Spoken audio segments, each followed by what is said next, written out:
This is the after chapter discussion for 10.35 parts 1 through 3, which is about 100,000 words, 120,000 words, something insane like that.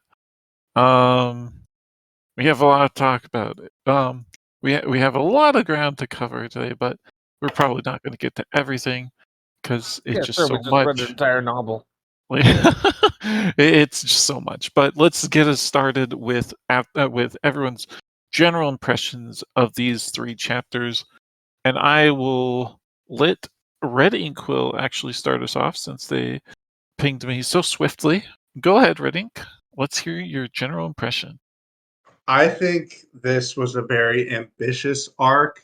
It had a lot of moving parts. A lot of us weren't sure how it was going to get wrapped up, but I think Paradaba pulled it off. All these crazy things happened, and it got neat bow tie at the end. We got some characters back. We lost Mersha, but she might be coming back. Um, a lot of cool things happened. GDI got the Iskantos body, so he's like kind of a god now because he's no longer a cog in the machine, or they're kind of like a god now because they're no longer a cog in the machine. They can take actions from their own volition. They're not limited by their programming. Um, I really like this chapter. It was just like great fights, great moments, lots of laughing, some crying.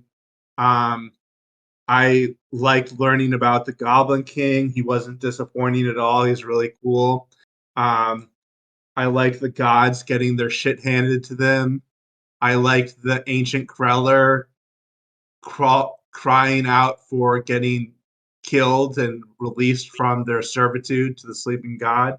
I like Bellavere being such a fucking hard person to kill she even survived Casigna, the scythe that can kill anybody. She even survived that. And it was only because she was on fire and Evil Nanette killed her that she actually died. I just really enjoyed it. I know some people didn't feel the same way. They thought they don't like multiverses stuff. They don't like any of that stuff. They thought it was too much. They thought it was everything. But I don't know. I don't have to hold every little bit of this chapter in my head to enjoy it. And I just enjoyed the ride. So that's what I think. I really do agree with you that I think Paradaba did pull it off. I've liked this I've liked the storyline since the start though, but for me this is like peak TWI. I really do hope we get Mersha back. I really do. Yeah, I definitely think something's gonna happen. Because Death didn't accept her, Yeah. and the GDI came to offer a deal. So I'm pretty sure she's gonna get resurrected Sans like 10 levels or something. So she'll be a level 14 scrub again unless she leveled up during the fight. Yeah. But I it was great. just It was great. I just want my Mersha back. Yeah. But I also love learning about the Goblin King, and one thing about what you said at Red and Quill is the whole Bellavere getting killed scene. It's her whole layers deal is actually extremely reminiscent of what the gods actually are like how they're all layers of different concepts. I think Yeah. it's just interesting that Bellavere is pretty much just layers of different concepts as well, just to make herself live forever. Also layers of different witches and Yeah. souls that she's like captured into herself through deals. I think Bellavere, if she didn't lose herself in the time that she was alive, she might have approached level 100 because like she stopped leveling for a long time because the gods were eating her and she was just kind of going through time without actually living. And it was only when she got released from that she started leveling again. So Mhm. I think Bellavere, out of everyone that we've seen, even the death of Magic or whatever that guy's name was, like wasn't as crazy strong as Bellavere. Like basically a cockroach, you know. Bellavere's a cockroach, yeah, the mortal cockroach that's like never dies. But she died in this chapter, so really interesting. All right. Thank you, Red Ink Quill. Now let's move on to Bleach Soul. Go ahead. Yeah, I liked a lot of what I read. I mean, about the plot, there are lots of things that I really, really liked. Like Jexi, the friendly crawler. I laughed so much about that. I thought it was great addition. Uh, and the fact that even Belivere is like a cockroach, the Blighted King is actually a stain, a shit stain, you can say. Uh, that he tried to crawl into the new world. He's like unkillable.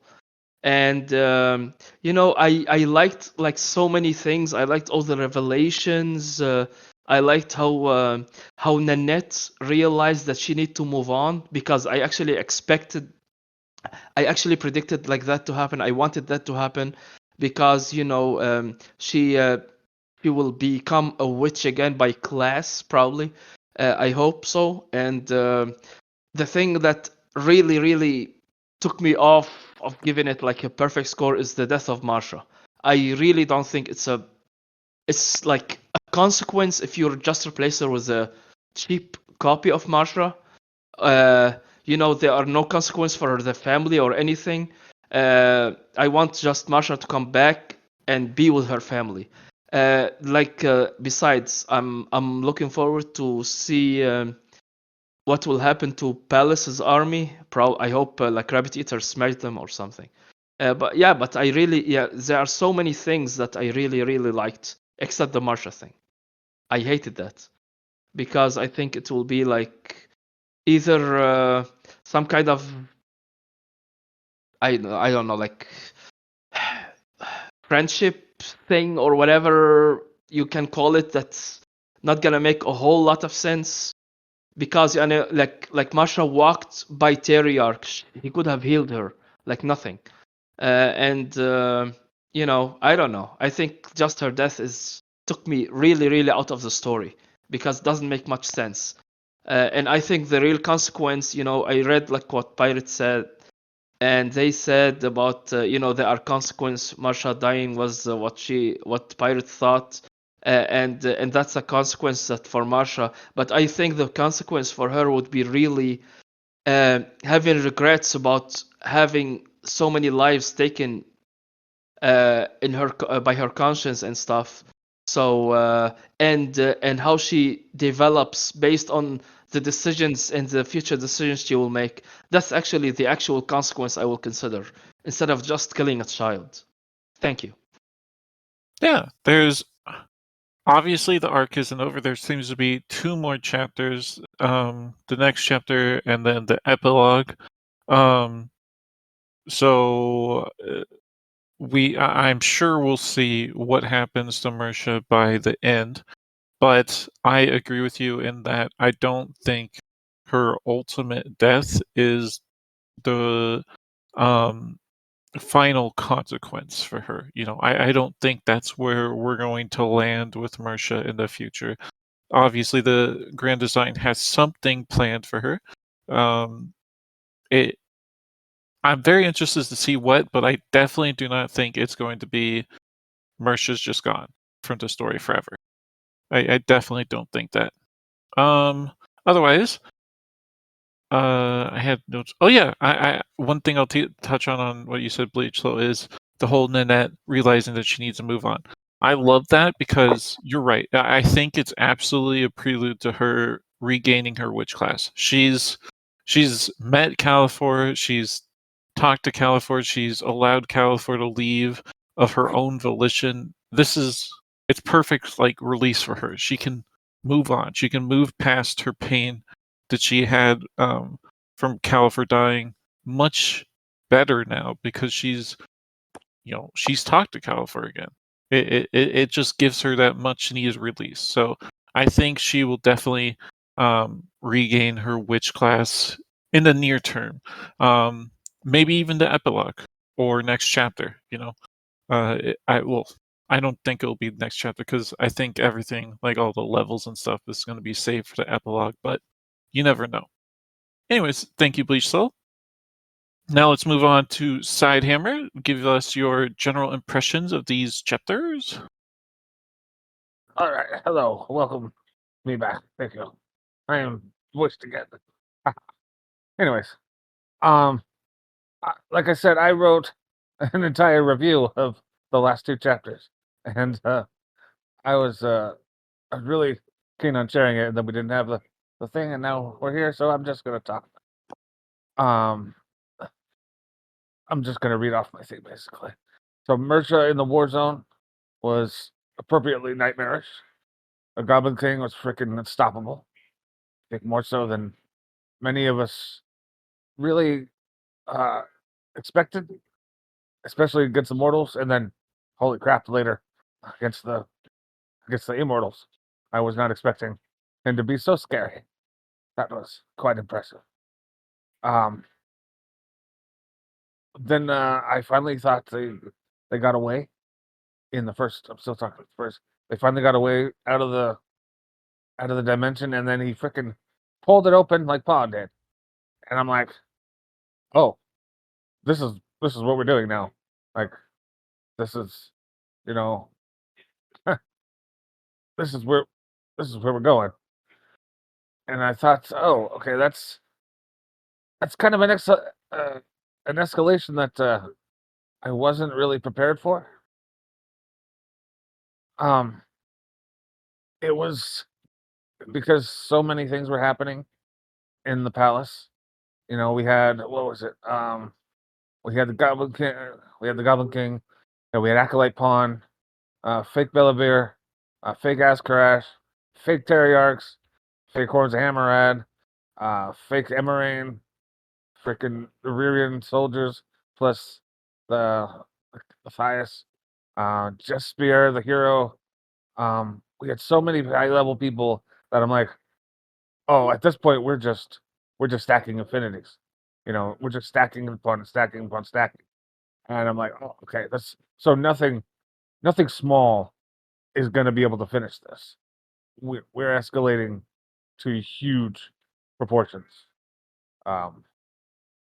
There's just at this point only the GDI can really or God thing can really divert this course.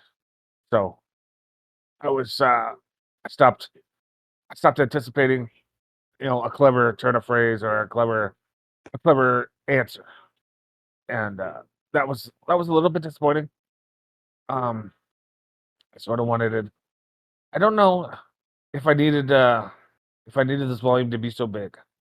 Like it feels like we I can't think of the word. We escalated uh super fast and escalated for the sake of escalation almost.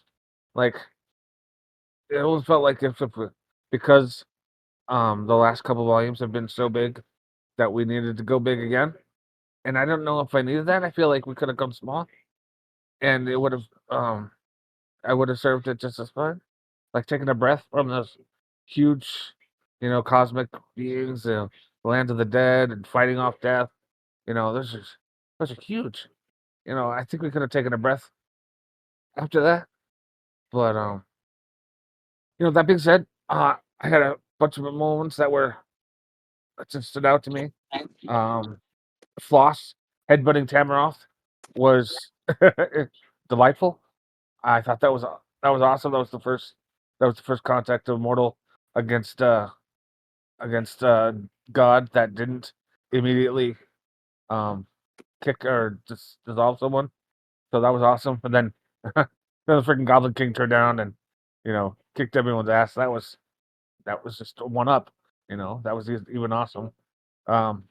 Seeing the florist again. That was the florist from Salem and the Red Fangs. That was heart wrenching. I loved that. As soon as I saw her, I'm like, oh my god, I really want this woman to survive. I really want the Red Fangs to have their florist back again.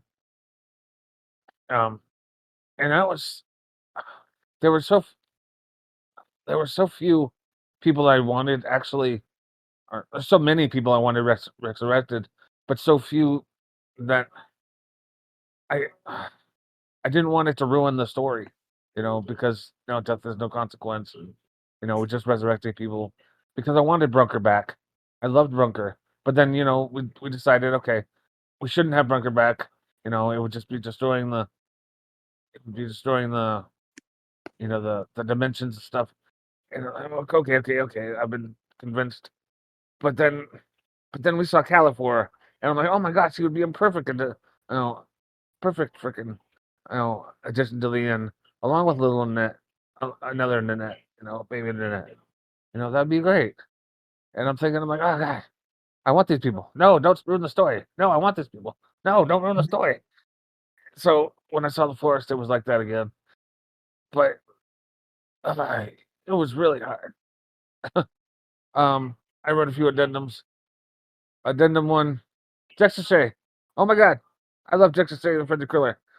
And I'm super happy that we finally saw them. That one. That was awesome. And then addendum, Mersha. Oh no. So I don't think Mersha's. Oh, I didn't feel anything when Mersha died. I'll say that.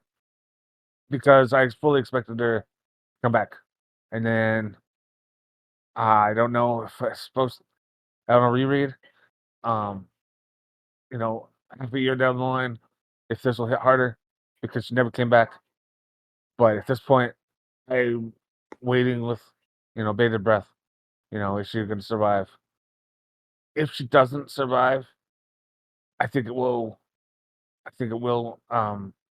Overcrowd, or it will overtake everything that happened here, because Mersha is that fundamental to the Wandering Inn to me. If she does die, I am not sure.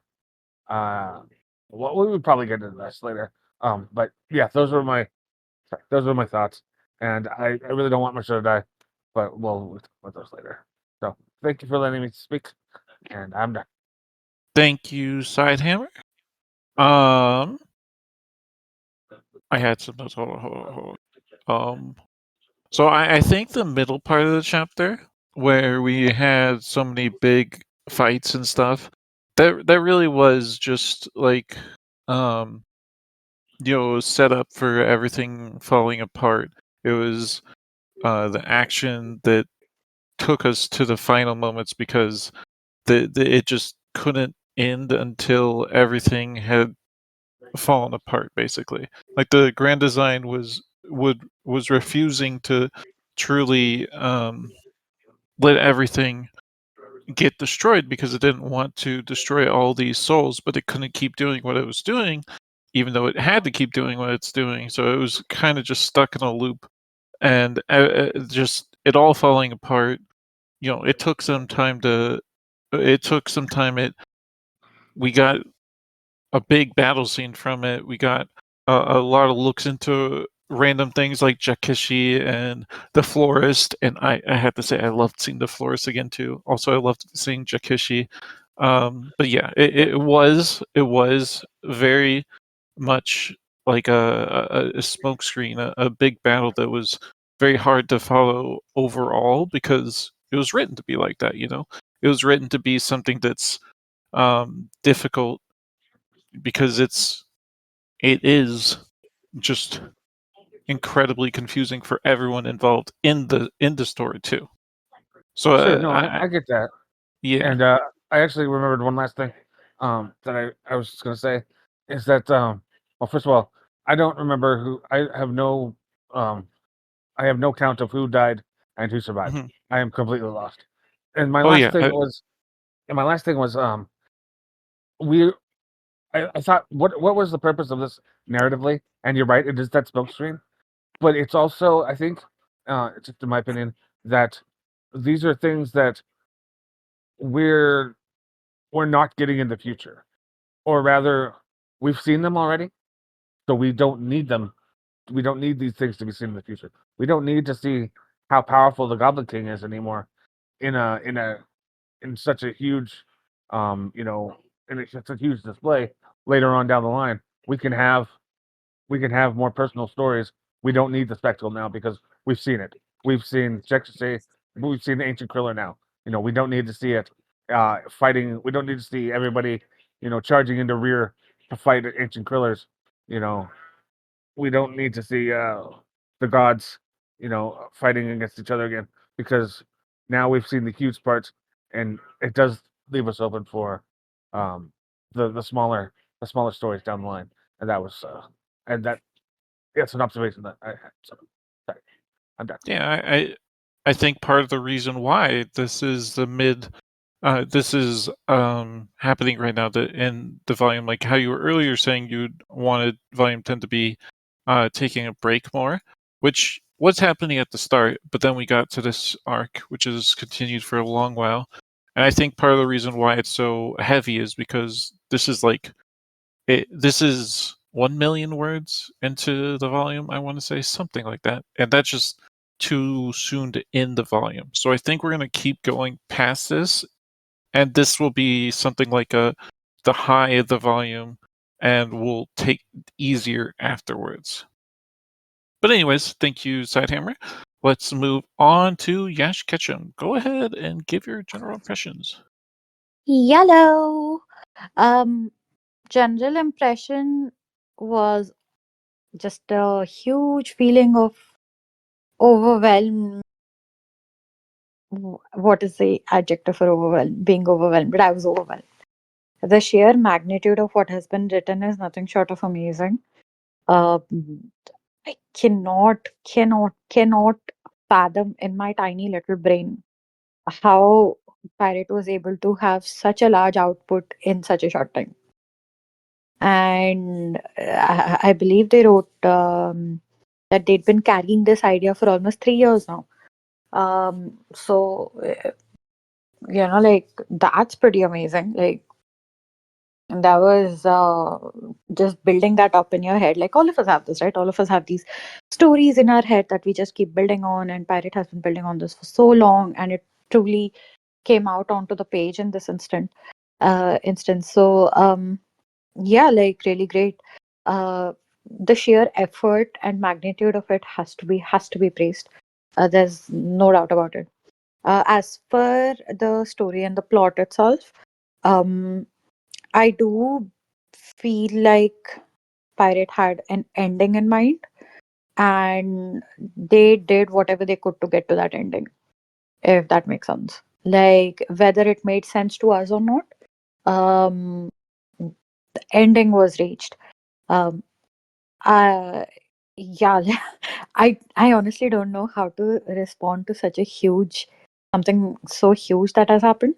But I'll just go with my favorites, I guess. Like a lot of people have said, the friendly Creeler, there was definitely a highlight for me. But the most satisfying thing was seeing those heroes get their comeuppance. Like Jospierre and the other guy, I forgot his name. But both of them, the way they died was crazy. The Kevin on Kevin fight was crazy.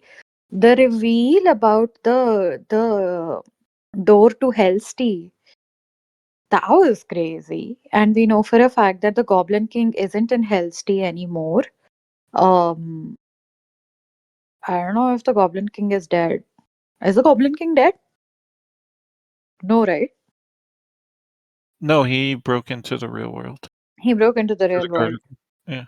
Yeah, but I thought more would happen with the door to Hellstee than I thought that would be something that would trigger. I mean, we knew the Palace of Fates was going to collapse for sure, but I didn't expect other realities to just break open because I mean, thinking about it from a very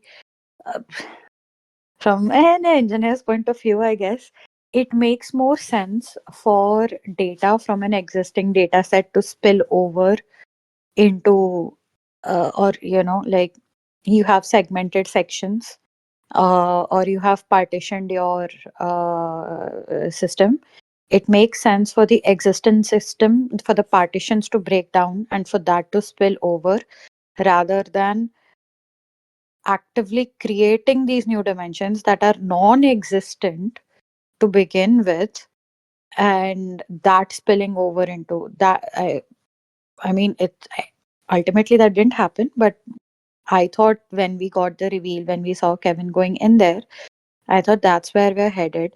So this was definitely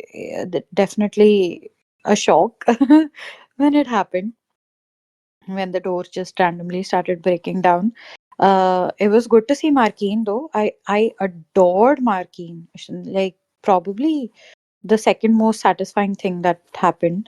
Zell and Ceres getting their moment was very cute. That was adorable. I do wonder what Lynette was planning with the box though. Like, was she gonna duplicate the weapon that she had and like just destroy everything? I'm not sure. Um, but I do wonder what the intention was with the box here.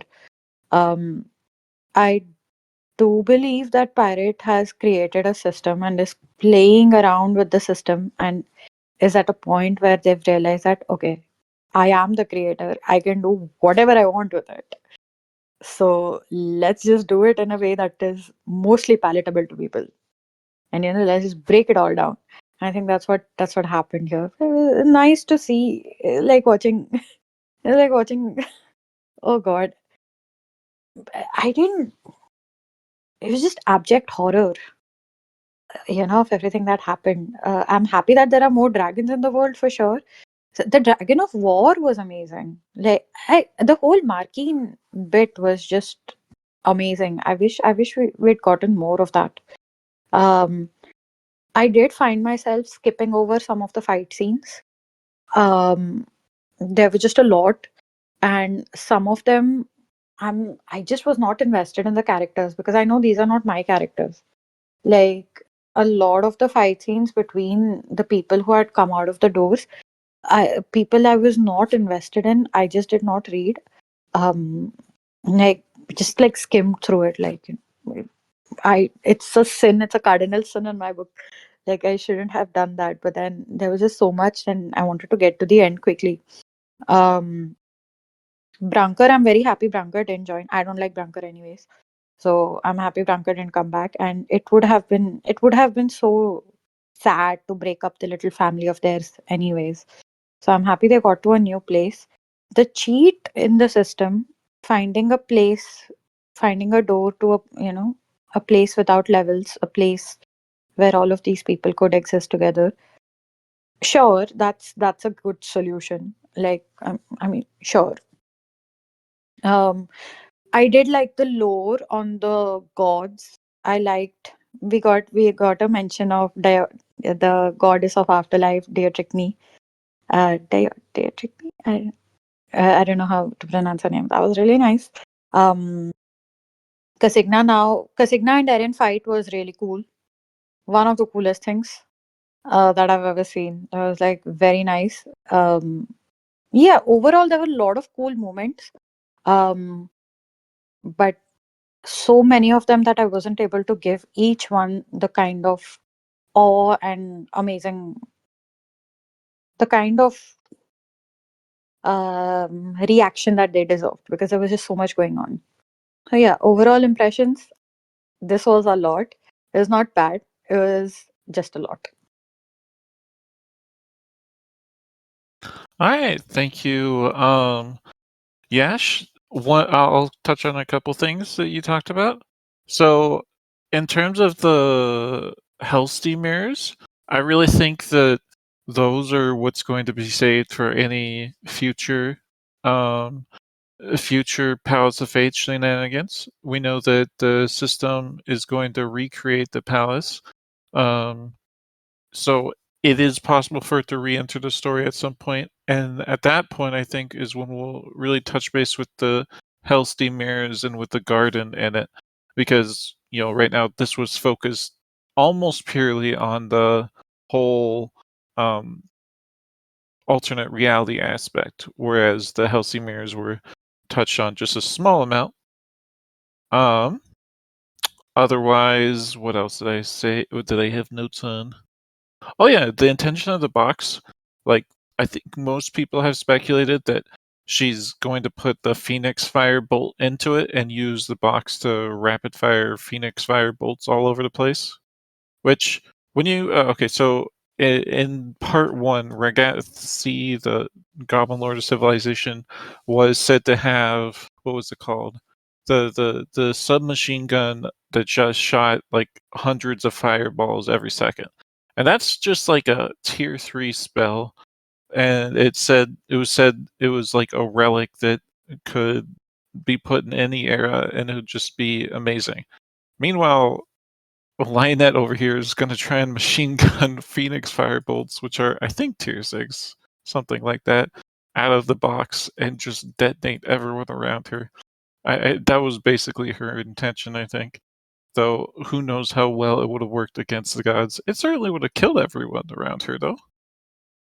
Anyways, thank you, Yash, for giving your opinions. Now, let's read out what people said in chat. Mystical Pie said, I'm hoping people will be able to convince me to like this chapter, but for me, this chapter was everything I've disliked about this arc so far, amplified 10 times. Especially while reading part 2, the only thing I really felt was apathy. I don't want to be a downer, but I think this is the closest I've ever come to simply not wanting to continue reading the story anymore. I think I did actually enjoy most of the major plot beats, but they felt heavily hampered by the multiverse elements. I thought there were far too many characters and variants introduced, and like before, I had no connection to them or desire to connect to them. If anything, I felt more estranged from the real versions of all the characters.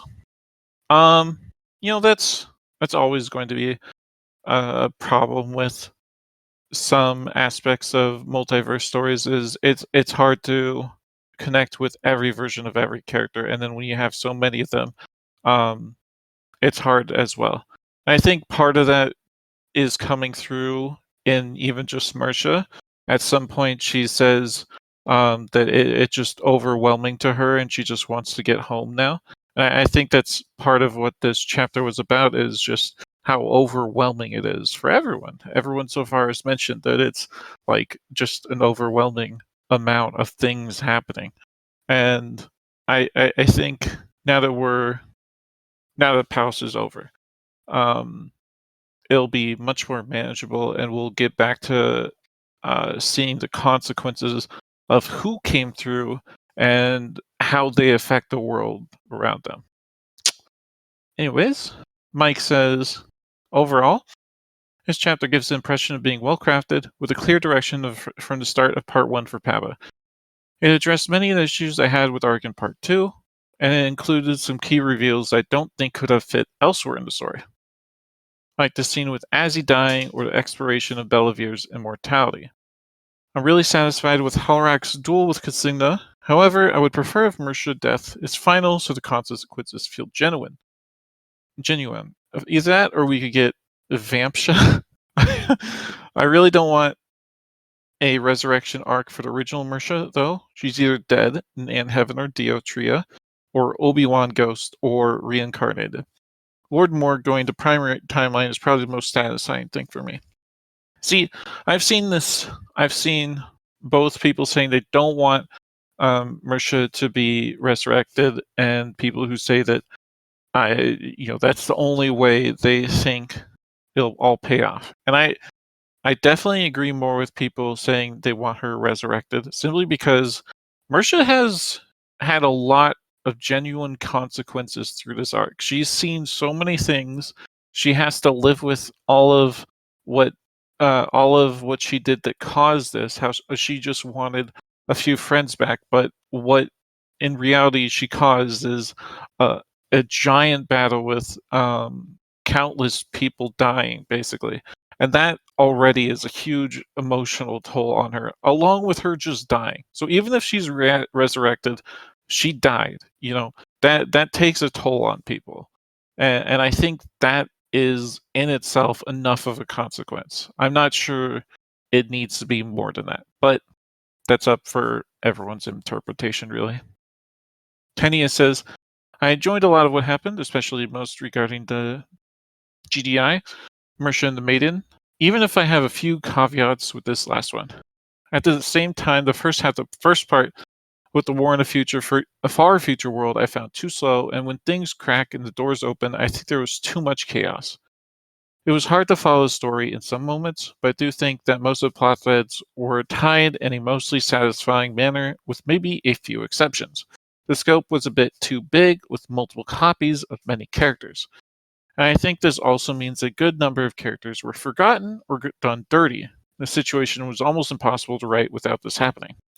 I don't agree that they were forgotten so much as, this was meant to be a very chaotic scene, and they could have gone into the minutia of what every single character was doing here, but I mean, that would have just ballooned this chapter into a book, 600,000 words on its own. It's like they have to cut it somewhere, and the whole point of it being just utter chaos and some people doing what they can for those around them came through, I think. But otherwise, yeah, there's definitely you can't get to every character here. It's definitely just very hard. Anyways, that was general impressions for the chapter, which took 30 minutes, just 30-40 minutes, something like that. That's what happens when there's a 120k chapter. Anyways, all right, let's talk about like one of the biggest things that's going to come from this arc. Well, it's going to be a big question, but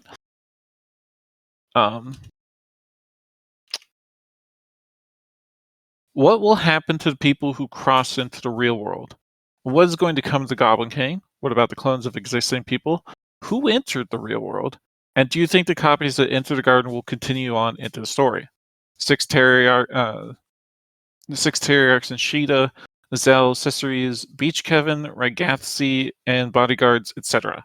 So yeah, this is basically a question about all the people from the palace that came into the real world and what the consequences of all this is going to be. I think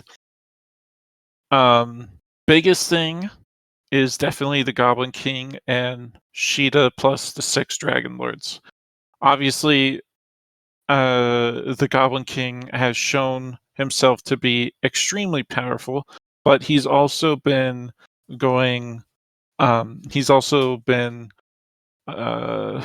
fighting this entire time, so he's already weakened to a certain extent.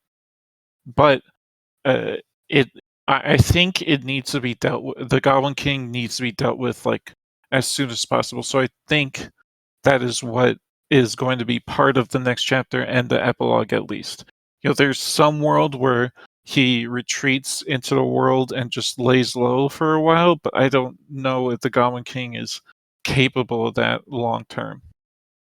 But other than that, I think there's a lot of characters that we have no idea if they've come through yet, like Beach Kevin or Zell or Cessaries. There's no indication one way or another whether or not any of these characters have come through. So it's like, who could be coming through, and what'll happen if they do?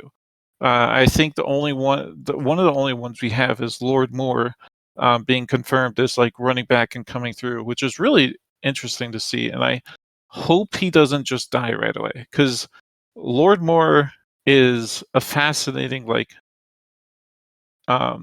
jump in his character, and it's like, okay, how is he going to interact with everyone now?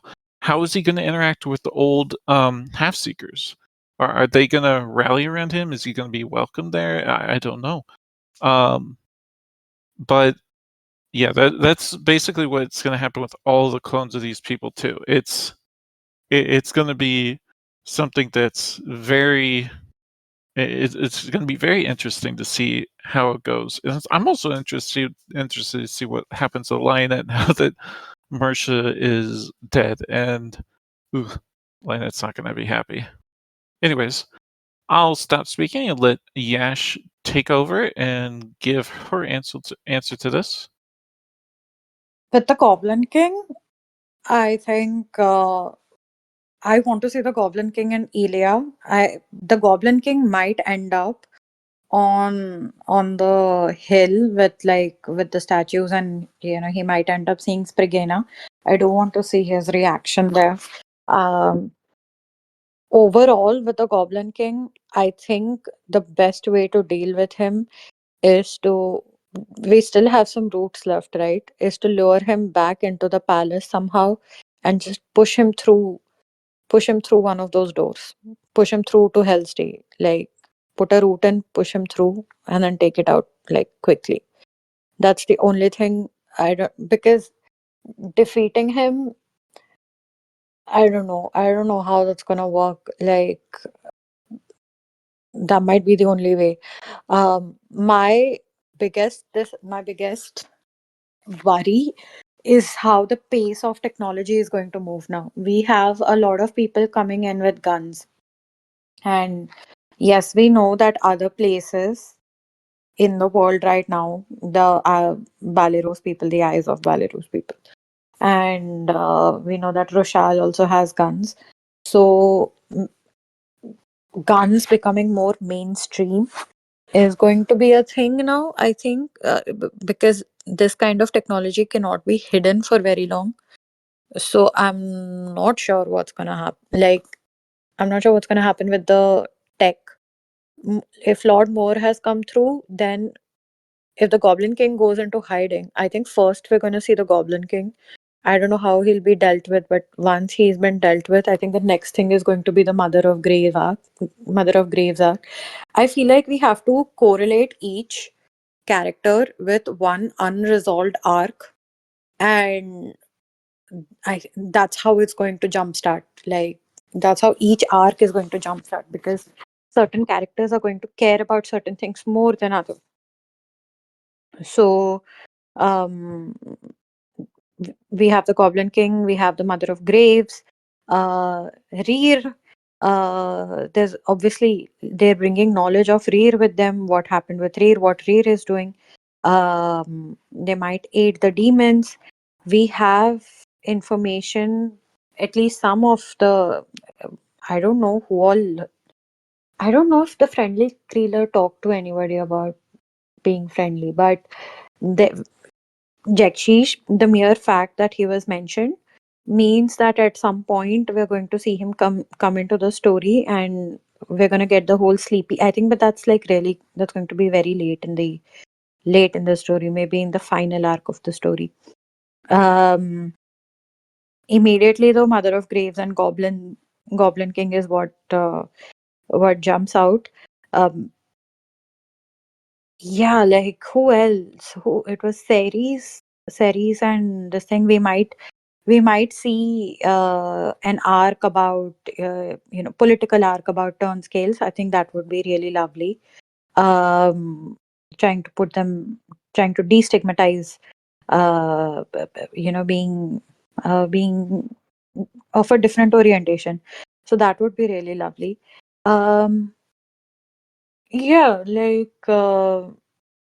there is a bunch of things which is going to happen. I'm just not sure how Pirate is going to bridge the gaps in technology, like uh, because it's going to be is I mean, the plot devices are there, but the way it's going to be written will be very important, because it can seem contrived, and that's what I fear. Like, it's going to seem very forced, or it's going to seem very.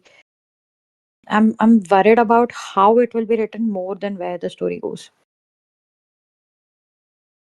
Yeah, that's always a worry that you can have with this kind of thing. It's like the whole turn scale plotline. It's impossible to really change an entire society over the course of just one arc.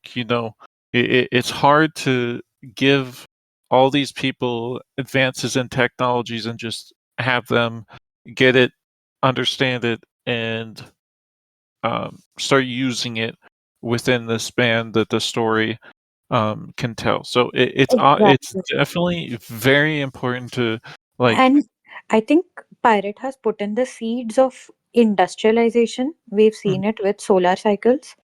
They've written how you can scale companies or how you can scale industry already, but it is so it's like it's like taking somebody from 2020, I don't know, 2100 and putting them in 1885, like, and then asking them to and then pulling them to 2100 in like a couple of months, like it's going to be very jarring. And my only concern is how it will be written. We needed the information about guns and gun production and technology to be democratized for sure, because only very dangerous groups were hoarding this information. um I don't know if this was the best way to do it though. Yeah. We'll see how they go about it in the near term, because you're right that it's just difficult for them to accept these kind of changes within a month. And even with Lord Moore, we saw him like kind of already forgetting what people were like 10 years ago, and he's just so used to technology now. So I think it's definitely going to be a struggle. It won't be the easiest thing in the world, but it's something that Pirate will have to tread lightly around and do, and hopefully they do it well, which I believe them. They've earned some trust after reading them for 14 million words or something like that. Something like that. Yeah. Anyways, thank you, Yash. Sidehammer says we have a Goblin King killer in the inn already, so there's that. Do you mean the Teriarchs or Sheeta? But yeah, we do. I'm an Elia. Elia? That's Oh, I forgot about freaking Elia. You're right. You're right. There is mean- Elia, but I think hers is more a fluke than anything. Well, still take a shot. Yeah. True. all. True. All right. Thank you, Sidehammer. Let's go to Red Ink Quill. You're up. Yeah, I think that a lot of the people that made it into the Garden Sanctuary, the new characters or the old characters, will maybe die to the Goblin King. So, uh, if a lot of people are worried about all these characters coming back, I think a lot of them won't make it. I don't think we're going to end up with 6 Teriarchs, maybe 2 or 3. Um, I don't know how the Goblin King will die. I do know that he got fucked up by future Kevin with the King Killer shotgun shells, and he's been fighting this whole time. Probably burned through a lot of his skills.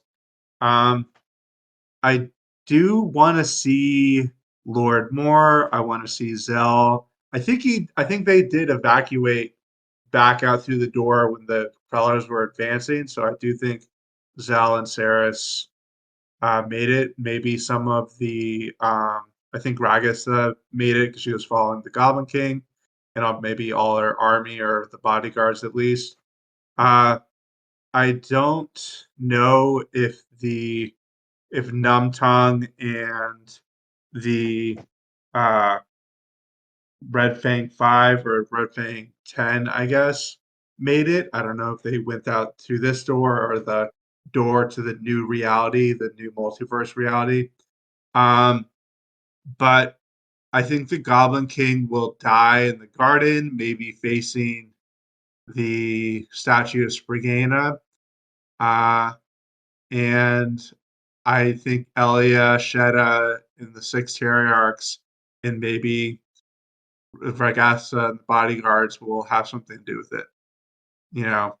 I don't know if we're going to get some character deaths from real world are going to die because there's like Ralka's there. He could easily die to the Goblin King. Valterisa could die. You know, it's a very risky business having the Goblin King anywhere where he's not fighting the dead gods, because he's like kind of insane. But yeah, that's what I think is going to happen. All right, thank you, Redding. I definitely feel strongly that we're not going to get any more deaths.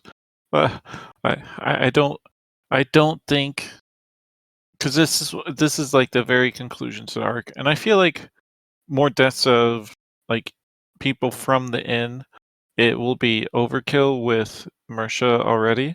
So I don't feel like I think we'll get through this without more deaths, but we'll see. It could be ultimate despair time. But thank you, Redding. Bleach Soul, you're up next.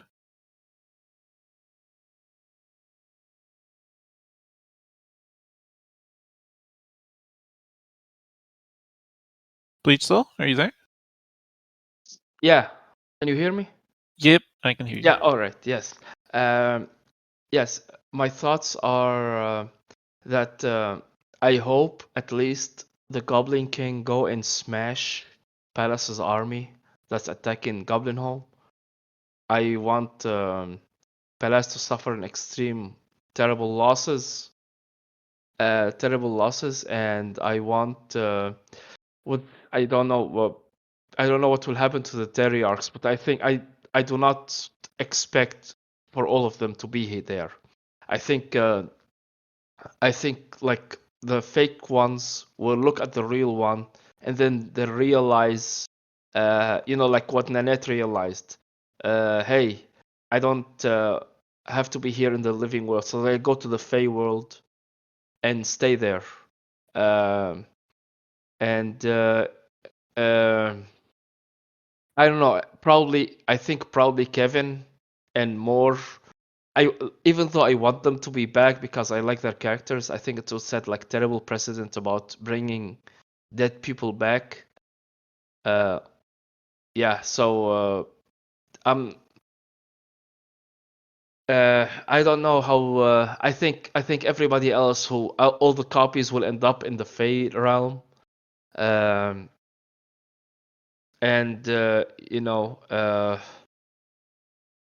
after like solving some issues, except for Sheeta. Sheeta might probably stay, but I'm not sure if she stay with the inn or within the Garden of Sanctuary.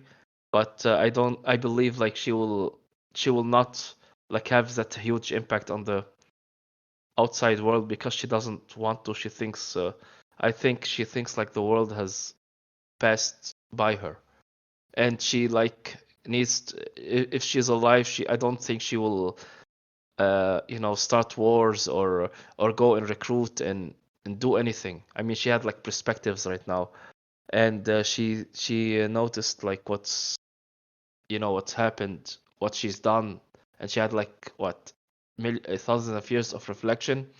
So I think she might be the only one left of the copies, and but I'm not sure if she'll do any kind of significant thing outside of like staying in the inn or becoming in family or whatever, because I don't believe she will travel to the demons and become and meet the other harpies there. Yeah, I just I really don't think like any of these people like the copies should be stay in the real world. They should just go back to the Fae. Thank you. Thank you, Bleach Soul. I don't know how to feel about okay. I think that some of the copies will stay, because what's the point of the entire arc if nothing happens with the copies? Like if Lord Moore just actually decides to go back, or if he just dies here. What was the point of the whole arc if we don't get to see him? So Well, the point was that Mersha realized she can't just replace people with copies. Like they have their own lives and they have their own worlds. Of course, now their worlds and lives are like their worlds have been destroyed. But then it's not like they can replace something. I think they will realize that and go back to the Fey realm. They don't have to have always fight the fights, because like I don't know, but Lord Moore seems like tired to me after all the wars and stuff. So yeah. All right. Thank you, Bleachstill. All right, let's read out some comments. Kumchat says, "Did we ever get a on-screen notice of the quest failing to keep everyone we love safe, or do we just interpret Lionette collapsing when Mersha died as her getting that notice? I don't think Lionette would get that notice because she's not the quest giver. I'm not sure how that would work, but she is literally a mother. Like, she has the mother class, so I just think she has something that some innate connection, whether through a skill or just the mother class, telling her Mersha's status, and she just felt her die that way. We did not get anything on screen of the quest failing, no. Mike says, the Goblin King's arrival will likely have the most extreme consequences. Once he enters the garden, I assume many people will sense his presence. It'll be interesting to see how Sheeta fights within the garden, as it could reveal mechanics that Aaron has yet to explore. I expect that most of the Terriarchs will either die or leave once the Goblin King is removed. I'm also curious to see what buffs Sheeta can provide to our Terriarch, especially since he's without his thick scales. Along with that, Aaron should now be aware, if she hasn't already, that something is wrong. She can likely feel the skill being torn off the door, probably from Belarus. Hypothetically, I can see Aaron pulling Ghost Merchant into the pavilion and getting GDI 1 in there as well. That has a body. Alternatively, she could be brought to his office. I'm not sure how Aaron would pull. Well, okay. Well, I'll go through the first part. I don't think Sheeta is going to fight the Goblin King in the garden, because the Goblin King is just going to get out of the garden immediately. And I'm not sure he's going to spend that much time in there, because, I mean, why would he? He can just leave at any point, and like you said, there's almost certainly some type of alert system that nations have that alert them to when a Goblin King arises. So he's on a time clock. As soon as he gets into that garden, he's on a time clock, basically. The world knows he's there.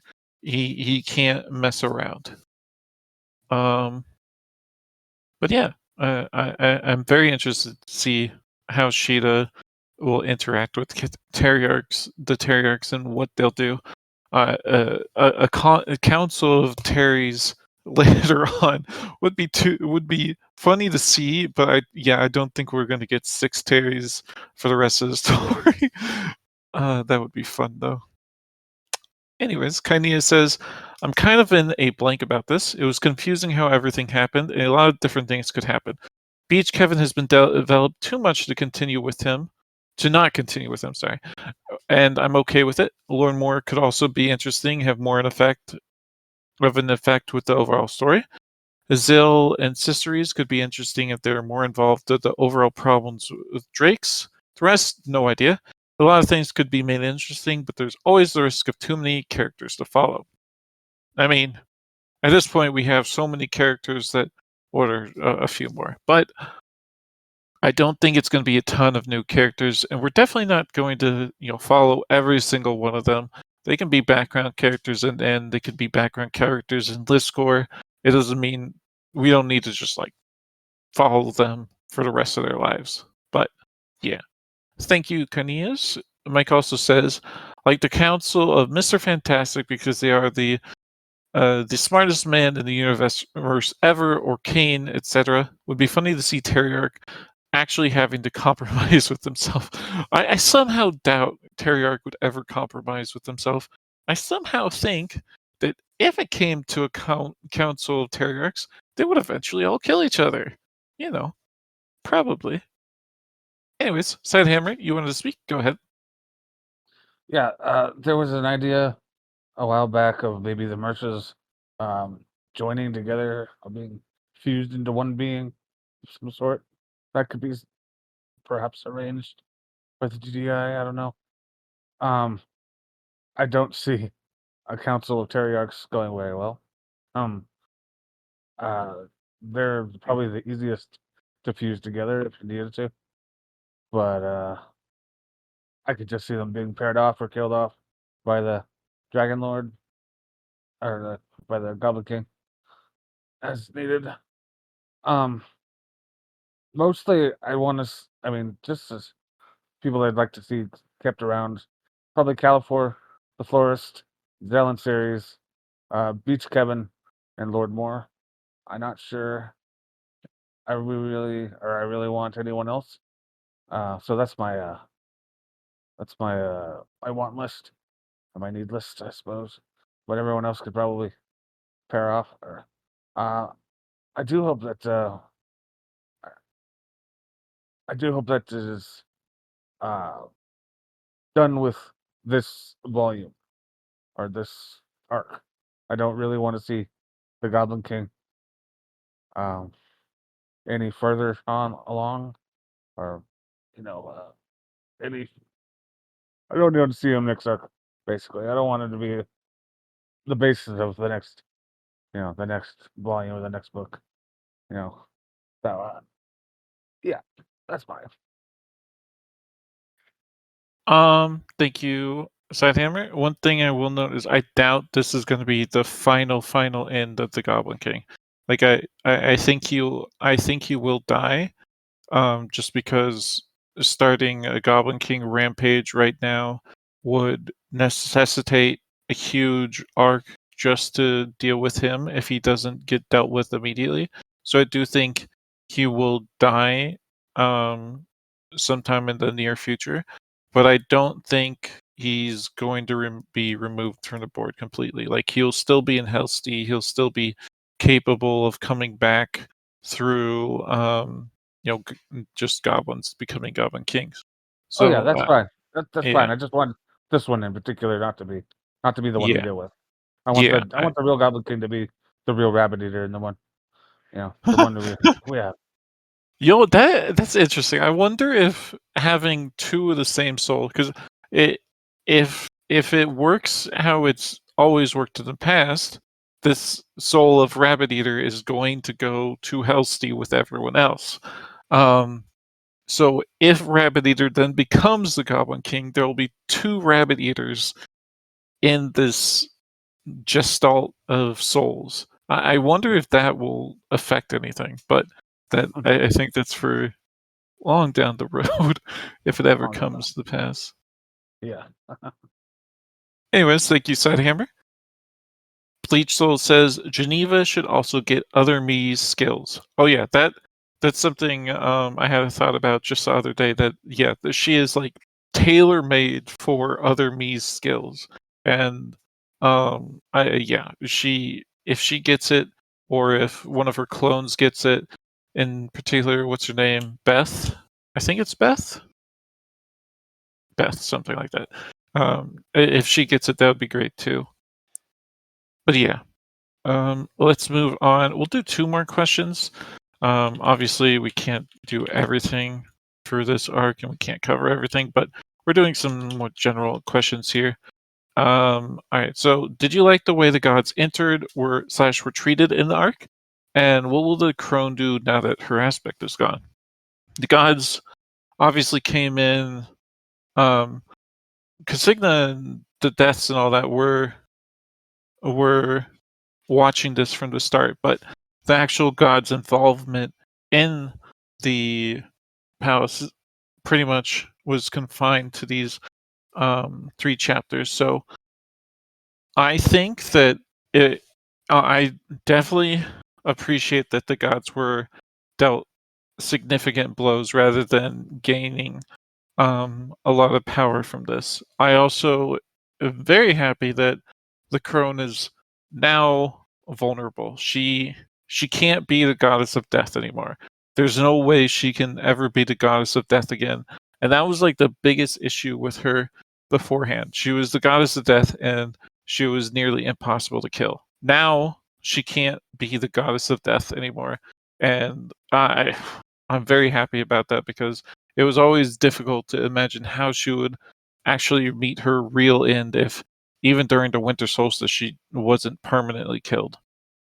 Other than that, it's good to get looks into how Tamarath and Norishal are still around. It was always somewhat up in the air whether or not they would even return, but it's good that they can still return and they're still out there puttering around doing whatever they're doing in that world they're in.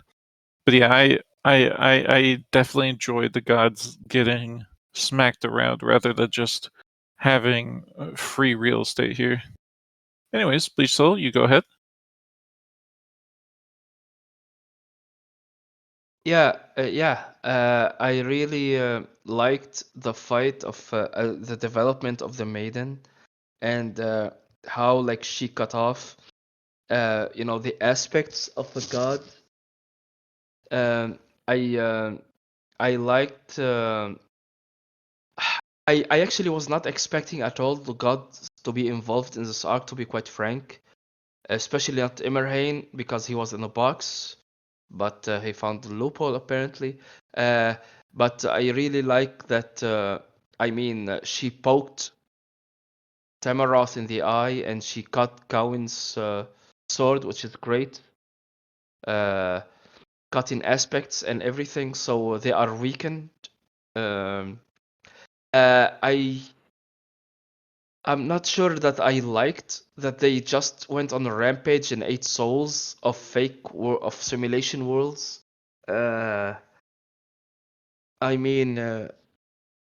Yeah, and Devi finally died, so they are like two dead gods now. Well, the crone is still alive, but the maiden is dead. But I really I wasn't sure what purpose they would serve. I mean, by coming to the palace and just eating souls. I mean, besides like getting more powerful and stuff. But at least Casigna like destroyed all. It's thanks to her. Like she destroyed the palace mostly. But yeah, I don't know. I did not expect them to come, and I think like when they come, like everything went up massively. Like the stakes were extremely up, and uh, I think like they were like I mean for dead gods they are still overpowered. Like by touch they can eat souls and stuff. So I think like it's great that they got nerfed now by Casigna with the scythe. Thank you. Thank you, Bleach Soul. I absolutely agree that I loved seeing the maiden basically realize that, okay, I've betrayed myself for the last 80,000 years. I'm going to end this and I'm going to try and take as many of you as I can with me. I don't like that she used that moment to attack all the other souls from the palace, but it's like those are her beliefs. I also it tied in a lot with getting characterization of Istakenis at the very last bit, and I really, really wish we could get Istakenis back in the story in general because he seems like the best god there was in terms of just being very in tune with mortality and such, rather than all the other gods who basically not hate mortals, they just view them as like ants that are, and as Casigna put it, they're the clay upon which the divine shaped their pottery or whatever. It's like, okay, but Istakenis was just so much better than that, and I really love seeing from him in the maiden's growth and her ultimate revenge, getting rid of a lot of power for some of the gods. Yeah. Um, By the way, I thought it was great that GDI wore Sectanus's corpse as Mhm. a costume, and and just judged the gods and pointed like all like what an arsenal of spells on their heads. Uh, just like I think like Secten is more like a mad scientist who tried to experiment new things instead of being stale and just doing what he does, because he is like forward thinking, like he's we need to experiment, to develop, to see things differently and stuff. He wasn't doing it because he thought, I don't believe he doing it because he thought like humans are worth it more. He was just doing it because he was designing new things and he loves his design and he was obsessed with designing stuff. So it's not like love for humanity or any other creature, as far as I'm concerned. Thank you. All right, let's move on to Sidehammer. Go ahead, give us your thoughts. Yeah, I thought it was a great development. As long as we were, throwing everything into the pot, might as well throw in the gods too. Like I said, I think it's a way of Pirate telling us that we're not dealing with them in this way again later on. Like just basically giving us a little status update. Um, we're not going to see the boy dragon again, or the angel dome that helped. Um, both Snorkel and Tamaroth, while still out there, they are diminished. We finally got rid of Leighton's Debbie. And apparently he did not come back right. And he got taken over by a few nasties that were down the hill, which was brutal. But I really liked the development in the maiden. I thought it was good. It's I thought it was fitting that the character with three faces was the one who was um so susceptible to being having their opinion swayed, being the change of heart, being so mercurial. And I really liked the maiden's tirade and her rampage. I didn't think that she ought to have continued with the mortals. I thought I think that was a bit above her, or I think that was a bit below her. Just still swiping the mortals, but I guess whatever. Um, but yeah, I definitely liked them getting their shit wrecked by the Goblin King and by Tamaroth and Aaron. Can't forget that when Aaron first figured out how to fight back. That was great. And then the second Aaron, once he's going after, I thought it was great as well. So, yeah, I liked it. All right, thank you, Sidehammer. Yash Ketchum, let's hear from you next. I think it was obvious the gods were gonna come in whenever something of this scale, especially when we had a god watching already. Um, no doubt the gods were definitely gonna be involved. I didn't know how many though. I wasn't expecting all of them to come in. We knew that Corvine was still around, and every time they sense like something big is happening, they do show up. I was not expecting Emirain to escape his box. While his scenes were funny to an extent, I think that sort of diminishes the power of the box. Like now, I don't know if I ever find the strength again in my life to reread, I'll know when Emirain gets trapped in the box that, oh, this is not a big moment. Like there is a way he can come out. And yeah, like it took away a little from the achievement of the noob. And it took away a little from uh, you know, we know there are other last boxes out there, and we know that there is a way to trap the gods, but now we also know that it might not be enough. So kind of off-putting, to be very honest. Um, the maiden dying was sad for sure. I was hoping that this would be the end of Kasikna as we knew it. But she stuck around. I mean, I guess it's in her nature. I guess thematically it makes sense. It's just so exhausting.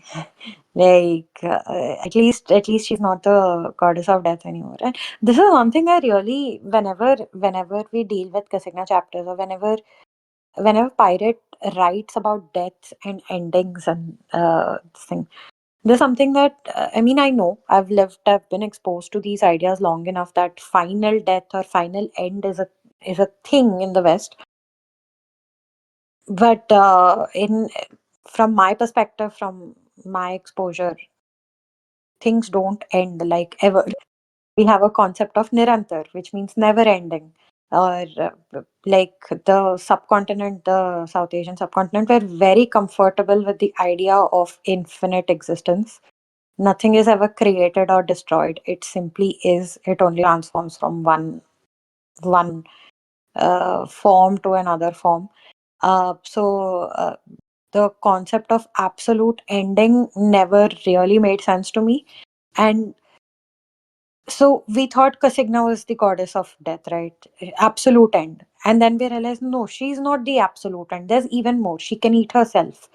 And then we realized, oh no, she's not the absolute end. There are other gods and other psychopoms who do this, the absolute end thing. So it just kept on going. Like, if you are doing absolute end, do it. Like, have an absolute end. But no, this is not the absolute end. No, this is not the absolute. That felt a little bit jarring for me.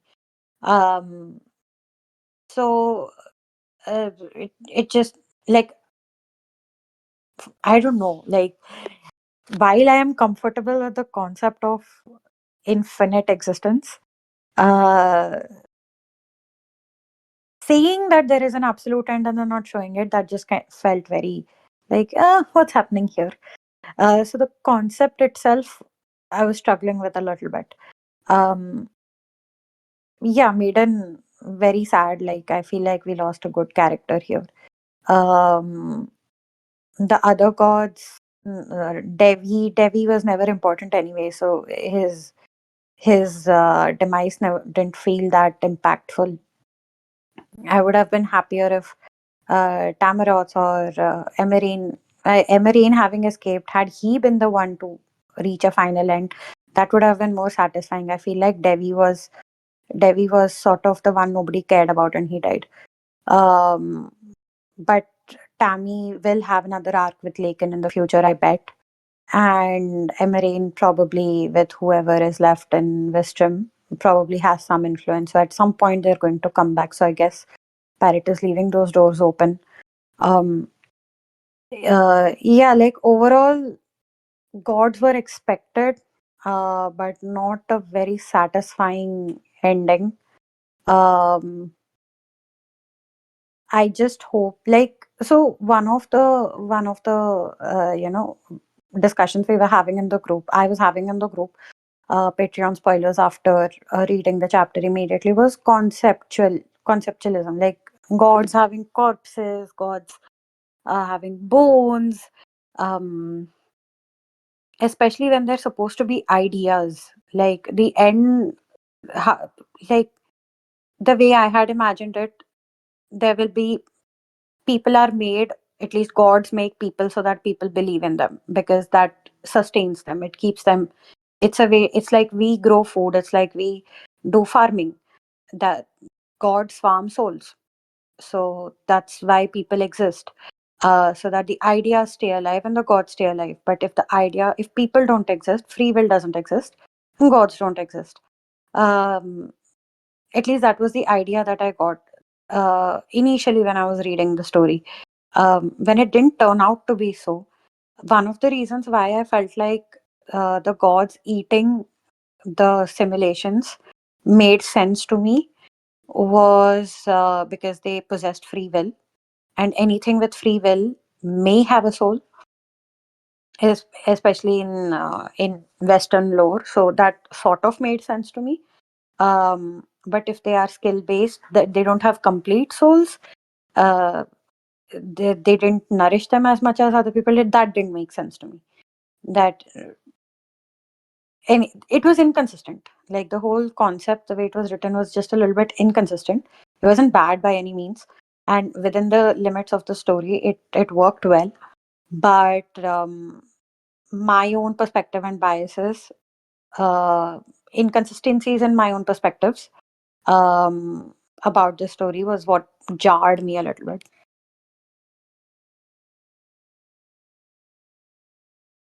All right, thank you, Yash. On the whole death thing, like the old true death, I will say that even back when we got introduced to Deadlands, it was noted that some people just don't go to the Deadlands. You know, there weren't animals there, there weren't Antinium there, so we always somewhat knew that the Deadlands weren't like the end all be all, which makes sense because the dead gods are not like completely all powerful, completely omnipotent, anything like that. So, and this is all just a constructed world. So I've always thought there was something else that needs to happen to, you know, like an animal when it dies. Like what happens to it?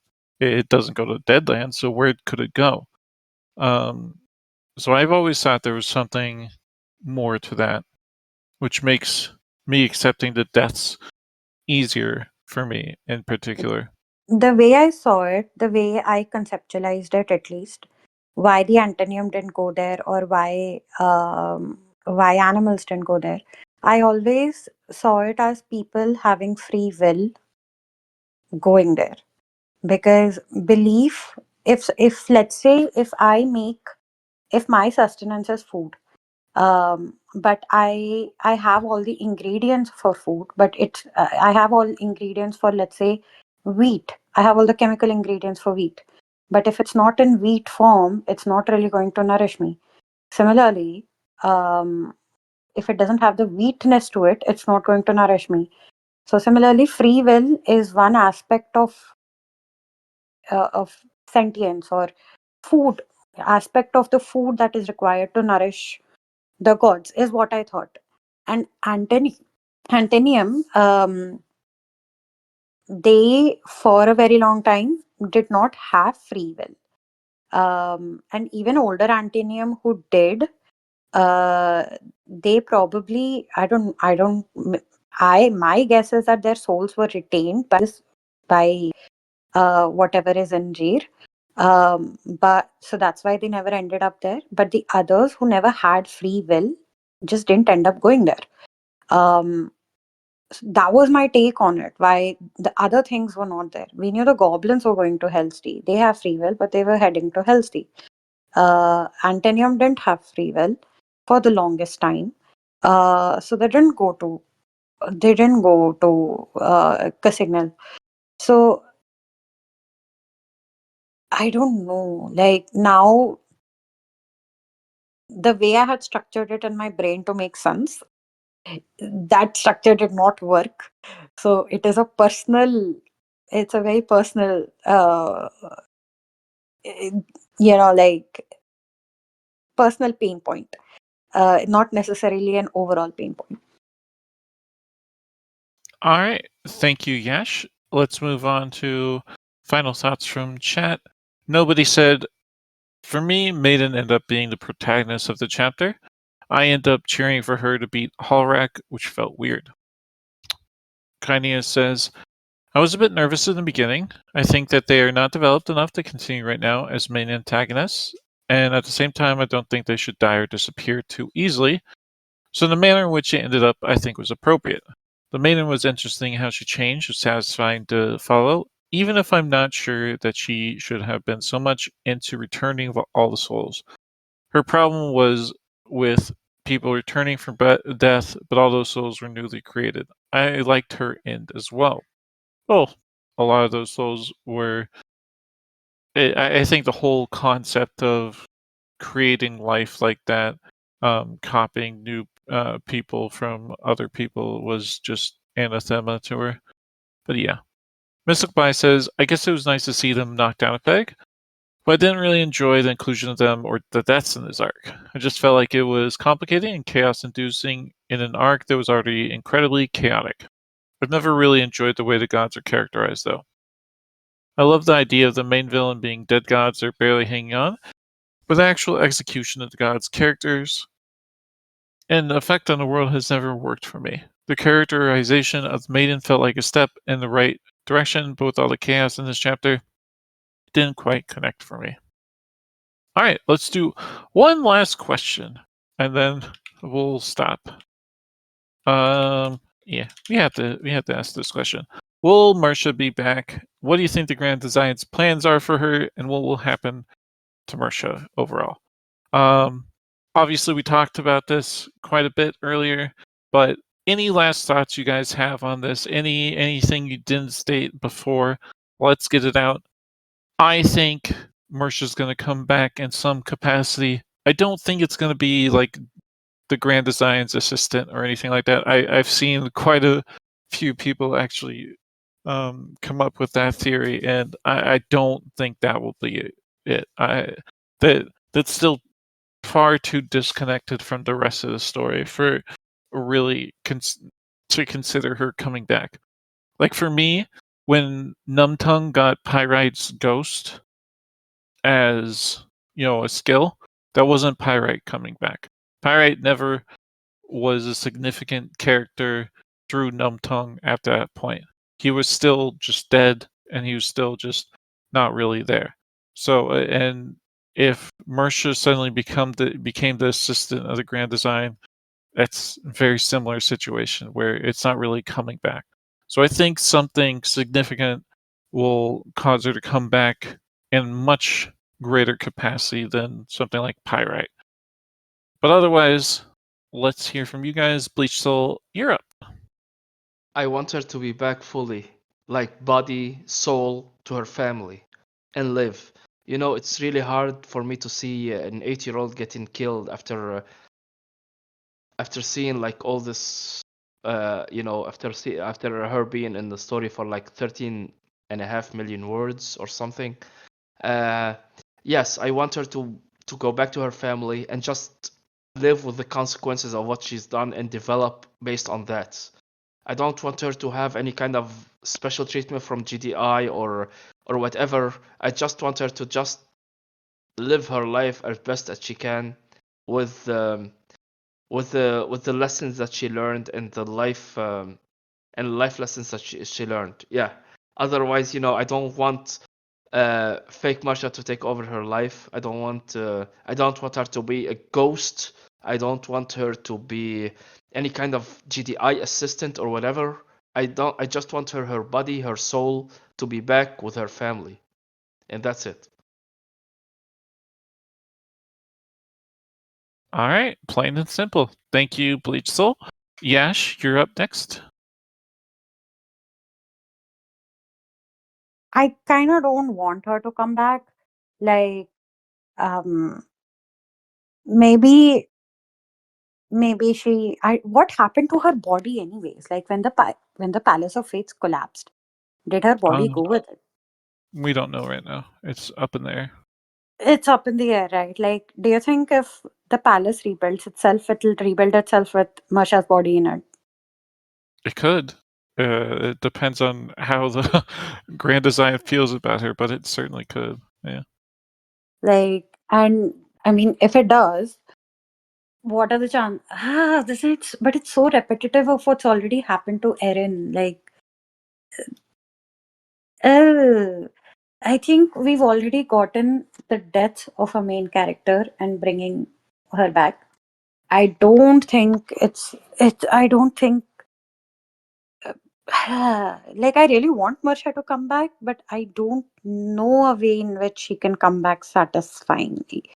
At this point, like I've made my peace with okay, Marcia is dead, and we're going to see Lynette, go into a reach, and fine. Like I'm happy to see that. I would much rather Lynette and Marcia's reunion be in, after Lynette passes away, hopefully a natural death and not, somebody offing her. But I really, really don't think Marcia should come back at all. why she wasn't taken to death. I don't know what Pirate is planning, but everything. Pirate has proved us wrong before. Like Pirate has done things that completely catches off guard uh, eh, and delivers the most satisfying ending. So my tiny brain cannot comprehend it. At this point, I don't want her to come back, and I would much rather be surprised than speculate. All right. Thank you, Yash. Let's hear from Sidehammer next. Yeah, I want Marcia to be in the story. I'll say that first of all. Pirate loves kicking the whoopee. Marcia is the ultimate whoopee. It's just Pirate just keeps kicking her, and kicking her, and just oh God, stop, please stop kicking her. But she won't. They won't. I'll just keep kicking her, and she's perfect punching bag for it. Mute little girl, cute. Just keeps getting kicked, and I want her to keep getting kicked. Because I want her to in the story, and I'd rather her keep getting kicked than not have her be around. But I agree that all of this should have a consequence, and her being dead seems to be, the consequence. But at the same time, when she died, I didn't feel anything. I didn't when I read it. I was just like, "Oh, she's gonna be back," and because I felt that way, because I felt that she'd be back, I immediately felt fear that she wouldn't be back, because rarely, if ever, a pirate does what I expect them to do, and because I expected them to be back, I'm afraid she might not be back. If that makes sense. So I don't know. I'm on edge, wondering if they do bring him back, does it cheapen it? Has there been enough misery extracted from the fan base or from the situation that that makes up for all the what we could acquire? Does it pay for it? And if not, how do I feel about that story going forward? Or do they not bring it back? And do we have